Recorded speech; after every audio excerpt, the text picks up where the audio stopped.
Hello my friends, I am doing just a very short video. It's an unboxing video and I just didn't want to take up time and put this into our regular programming that we have on Saturday mornings.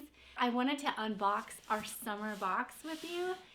So this is something that we started doing this year. We have home decor boxes, but not just home decor.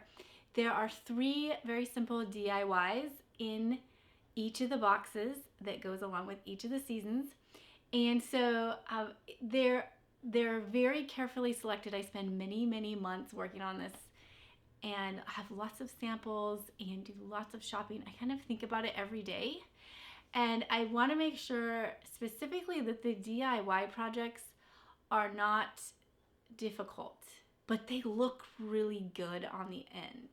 Right? They're really rewarding and nobody feels like they failed at it. So they're carefully selected for that reason. I want each box to have the essence of the current season we're in. So this is the essence of summer, a vintage summer, sort of the Anna Green Gables type summer. And it was just a lot of fun to source everything. There's 10 items. And let's just see what we have first of all. Okay, this was a little nerve-wracking for me, but I wanted to send you French lemonade in this beautiful bottle, the little flip top. I love the labeling on this. And so we took a chance and said, we're sending everyone a heavy glass bottle of French lemonade from France. And what we did was we researched how people ship a bottle of wine, which people do every day. And so that's how we're shipping our lemonade. It will come to you in this great big bubble envelope and then in a box, a cardboard box inside of your decor kit that comes. But I have this thing where I want you to open the box and it to be this whole experience of unwrapping that happens, the different layers and textures and scents and everything that you experience as you unbox this box. And so I didn't just want you to see a cardboard box in there. So of course we're adding in just a tea towel that is not even on the list of things that you ordered. It's just like a free gift. So we're wrapping the box in that so that it looks a little bit better. Okay, let's see. This is not in any particular order, so it doesn't mean you're going to see exactly these things as you unbox. But the first DIY we have is an art print. So this is a beautiful print of a ship that I really love. And you'll get a little 5x7 canvas with directions on the back. And if you got our spring box, you will recognize this. This one's a repeat project. But you'll get an envelope like this with a little paintbrush.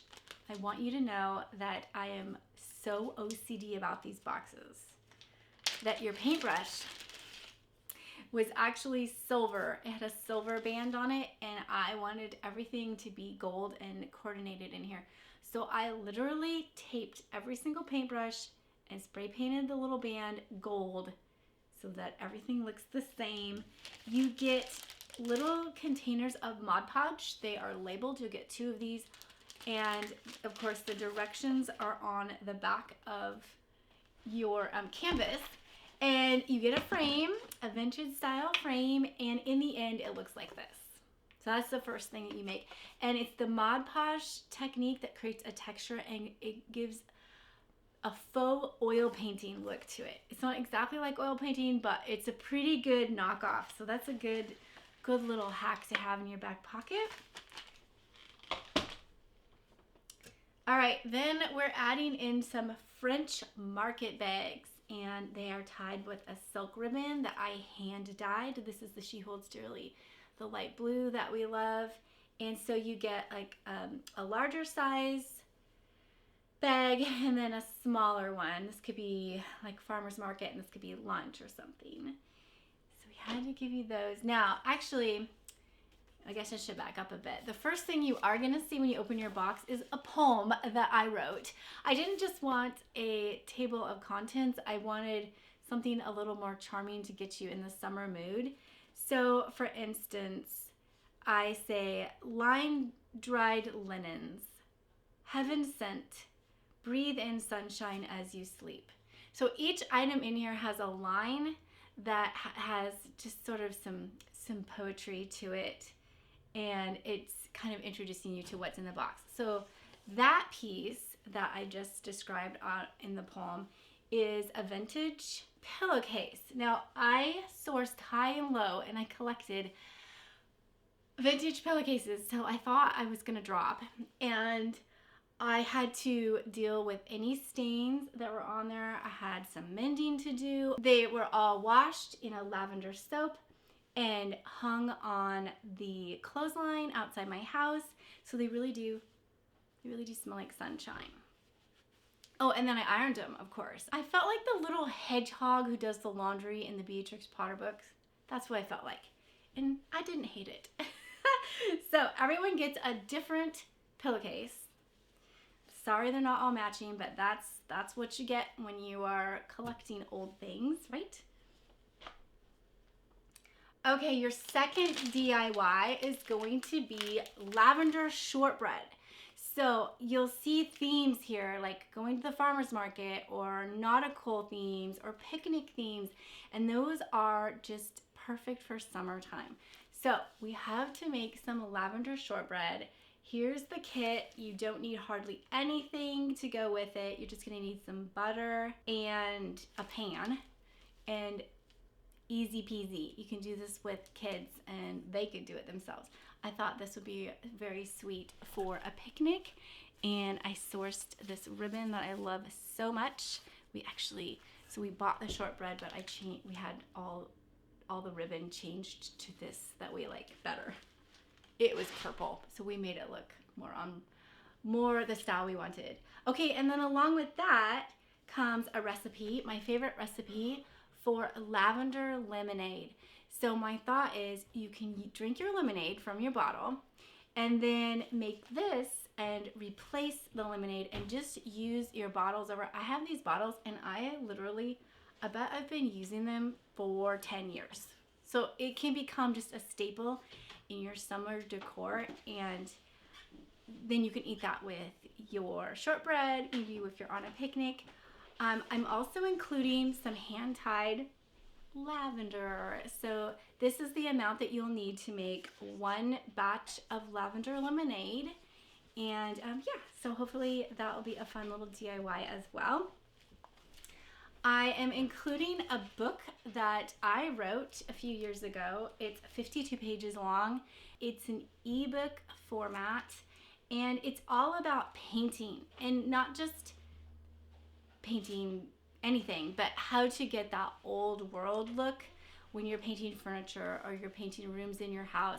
All my favorite products are in there. Ways to get different faux looks like marble, and how to use milk paint and chalk paint and mineral paint, which are really amazing on furniture.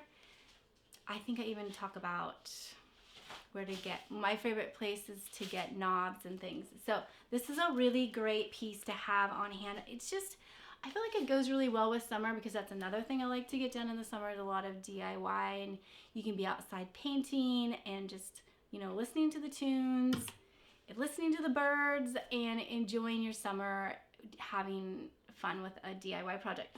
So along those lines, I am including my favorite paintbrush. This is from Magnolia Home.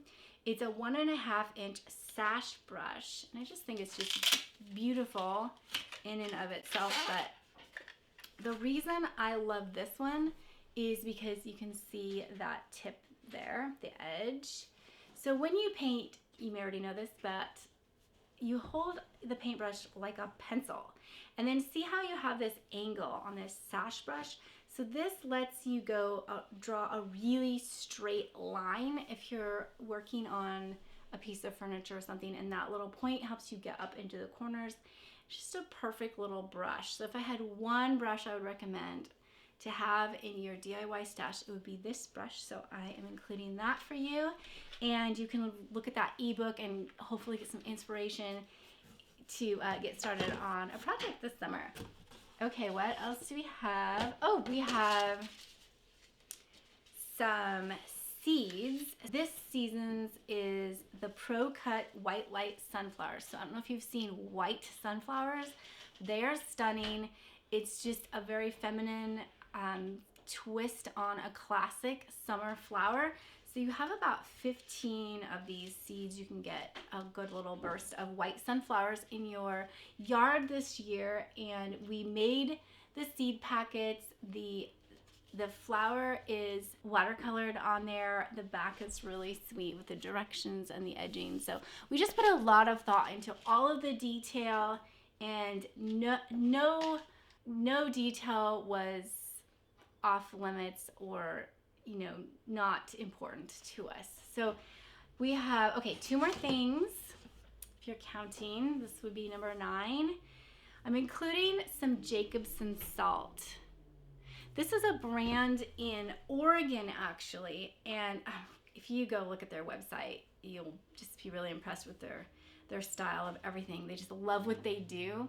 And so they harvest salt from the Pacific Ocean, and they give us beautiful salt products. This is a little tiny one.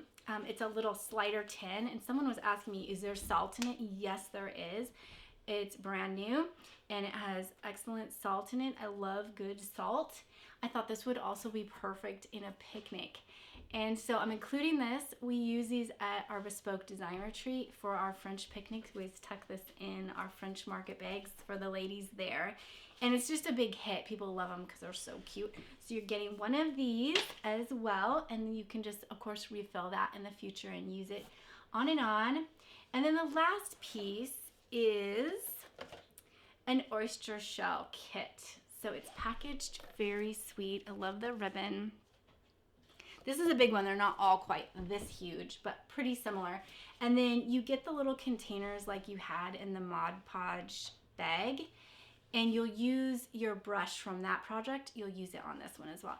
Then this is just a CD cover, and in there is some gold sheeting, gold sheets for covering your oyster shell. You're gonna gild an oyster shell, and the inside is going to be pearl paint, so you get that little container. The outside is going to be a sheet of gold, and this is a famous historic process that the French used to do. They used to love brass, well, they still do, love brass or gilding. Those were the 2 ways that they would make things gold, and to this day, that both of those are stunning options. Better than spray paint, better than rub and buff. And so I wanted to expose you, if you haven't already learned how to gild something, this is a great project. We did this at Bespoke one year, and that also was a huge hit. But this is what it looks like finished. It's very lovely. I think that it's perfect on a nightstand for, you know, your rings or jewelry. I keep my jewelry in oyster shells like this.